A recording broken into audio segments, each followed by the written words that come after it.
ষষ্ঠ শ্রেণীর সুপ্রিয় শিক্ষার্থীবৃন্দ, তোমাদের জন্য গণিত বিষয়ের একটি নমুনা প্রশ্ন দেওয়া হলো। এখানে কিছু কাজ দেওয়া আছে। আশা করি তোমরা এই কাজগুলো করলেই তোমাদের কমন পড়বে। এই নিয়মগুলোর মধ্যেই তোমাদের সকল নিয়ম কমন পড়বে কাজগুলো। তো আমরা দেখি নমুনা প্রশ্নে কি কি কাজ দেওয়া হয়েছে। সবাই মনোযোগ সহকারে দেখো। 1 নম্বরে যে কাজটি রয়েছে ওইখানে বলা হয়েছে সংখ্যা রেখা ব্যবহার করে নিচের কাজটি সমাধান করো।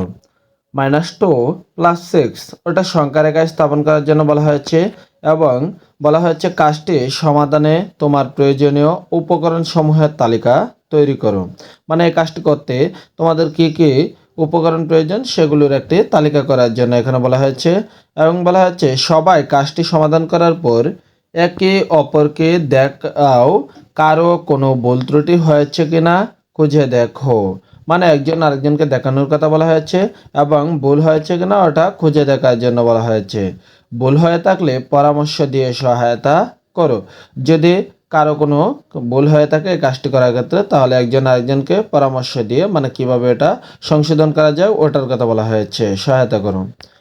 কাজ 2, দলগত আলোচনা করে এমন আরও 5টি প্রশ্ন তৈরি করো এবং সেগুলো সংখ্যা রেখা ব্যবহার না করে সমাধান করো। মানে ওই যে উপরে যে 1 নম্বর কাজটি সংখ্যা রেখার জন্য দেওয়া হয়েছে এরকম আরও বেশ কিছু প্রশ্ন তৈরি করার কথা বলা হয়েছে, 5টি প্রশ্ন, এবং সেগুলো সংখ্যা রেখা ব্যবহার না করে আমরা সাধারণভাবে যেভাবে করে থাকি অঙ্ক এরকমভাবে করার জন্য বলা হয়েছে। কাজ 3, এখানে দেখো ক নাম্বারে 3টি সংখ্যা এবং খ নাম্বারে আরও 3টি সংখ্যা দেওয়া হয়েছে। বলা হয়েছে কাজটি ডায়াগ্রাম অথবা গুণনীয়ক অথবা মৌলিক উৎপাদকে অথবা ইউক্লিডীয় যে কোনো একটি পদ্ধতিতে সমাধান করো। কাজগুলো করতে তোমাদের কেমন লেগেছে একে অপরকে শেয়ার করো। মানে এটা সমাধান করার পরে কীরকম লেগেছে তোমার কাছে ওটা একে অপরকে মানে কি সহপাঠীদের সাথে শেয়ার করার কথা বলা হয়েছে। কাজ 4, নিচের সংখ্যাগুলোর মৌলিক উৎপাদকের গাছ তৈরি করো। মানে নিচে 3টি সংখ্যা দেওয়া হয়েছে, এগুলোর মৌলিক উৎপাদকের গাছ তৈরি করার জন্য এখানে বলা হয়েছে।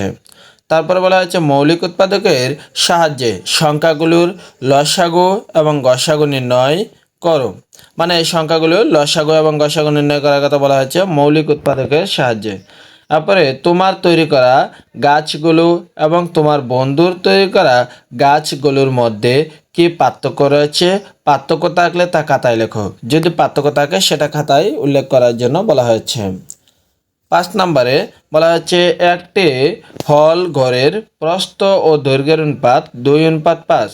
প্রস্থ ও দৈর্ঘ্যের সম্ভাব্য মান বসিয়ে সারণীটি পূর্ণ করো। ওইখানে সম্ভাব্য মান বসিয়ে সারণীটি পূর্ণ করার কথা বলা হয়েছে। তারপর বলতে সারণীটি পূর্ণ করতে কোনো সমস্যা হয়ে থাকলে তা দলে আলোচনা করো। অনুপাত কত প্রকার ও কি কি তা লেখো। মানে এটা অনুপাতের অধ্যায়ের সাথে সম্পৃক্ত, তাই এখানে বলা হয়েছে অনুপাত কত প্রকার ও কি কি তা লেখার জন্য এখানে বলা হয়েছে। আশা করি সবাই বুঝতে পেরেছ আসলে তোমাদের কোন ধরনের প্রশ্ন হবে। তোমরা এই নিয়মগুলো বেশি বেশি করে পড়তে থাকো এবং অনুপাতের অধ্যায়ে ঐকিকের যে অঙ্কগুলো আছে এগুলো ভালো করে আয়ত্ত করো এবং তোমরা মেন বইয়ের একক ও দলগত যে কাজগুলো রয়েছে সেই কাজগুলো ভালো করে আয়ত্ত করো। তাহলে আশা করি তোমাদের গণিত পরীক্ষা অনেক ভালো হবে। ভয় পাওয়ার কোনো কারণ নেই, শেষ পর্যন্ত পাশে থাকো। আর আমরা গতকালকে তোমাদের বিভিন্ন বিষয় নিয়ে আলোচনা করেছিলাম আমাদের মেহেদি স্পেশাল কেয়ার যে চ্যানেলটি ছিল ওই চ্যানেলটি আমাদের রিমুভ করে দেওয়া হয়েছে ইউটিউব থেকে প্রশ্ন দেওয়ার কারণে। তো এই চ্যানেলে তোমাদেরকে গণিত পরীক্ষার প্রশ্নটা দেওয়া হবে সন্ধ্যা 7টার পরে। তোমরা সে পর্যন্ত পাশে থাকো আর চ্যানেলটি সাবস্ক্রাইব করে রাখো যেন যে কোনো নোটিশ বা যে কোনো কিছু তোমাদের প্রশ্ন সব কিছু সবার আগে পেয়ে যেতে পারো। তো ধন্যবাদ সবাই, সে পর্যন্ত সুস্থ থাকো।